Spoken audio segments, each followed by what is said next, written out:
she was the hottest name in Republican politics in 2011 to like 2015, I would say. This is the case, what you're watching right now, polling at 3% for Governor Ron DeSantis to get in now. People say, will he get in? Will he wait? How can you wait when you are currently the hottest governor in Republican politics, seeing how hard it is to regenerate that attention almost a decade later?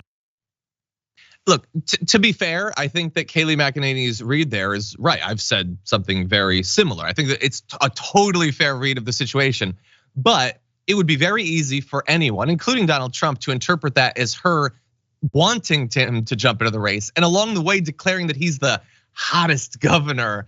I think that Donald Trump, who she used to be the main point person for, that is gonna get in his fifis real bad, Anna.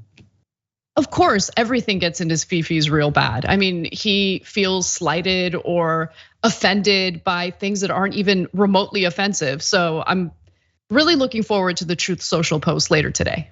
Yeah, probably. They're gonna be great. By the way, can I ask you a question? Because look, she cited there that Nikki Haley was I don't think she said hottest politician. I do think she said hottest governor from 2011 to 2015 or so. And at that point, I was focused on TYT University and stuff like that. I wasn't doing as much of the politics.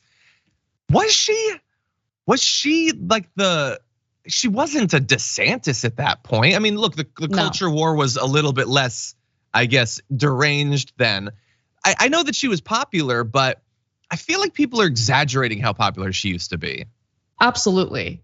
I mean, I remember covering stories about her at the time, but not to the same extent that we cover Ron DeSantis today. Ron DeSantis is definitely the GOP darling of the moment, even though Trump clearly still has a hold on the Republican base and the voters.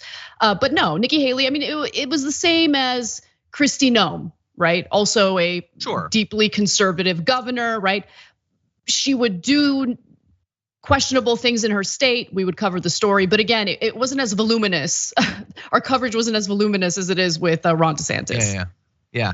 But by the way, I'm glad that you mentioned her because she could still potentially run. Like she could run on, willingly piling up the corpses of her constituents during COVID and not giving a damn about it. She doesn't have I think some of the establishment respectability of a Nikki Haley, but she does have absolute dead eyes. You look in her eyes, you peer into the abyss.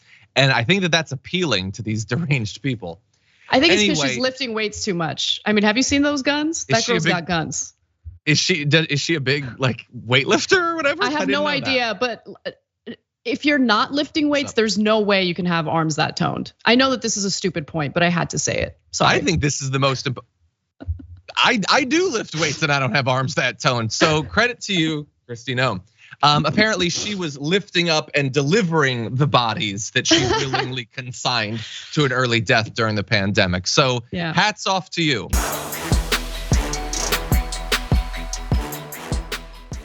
Check out the Damage Report podcast each day, wherever you get your podcasts, whether Pocket Casts or Stitcher or iTunes.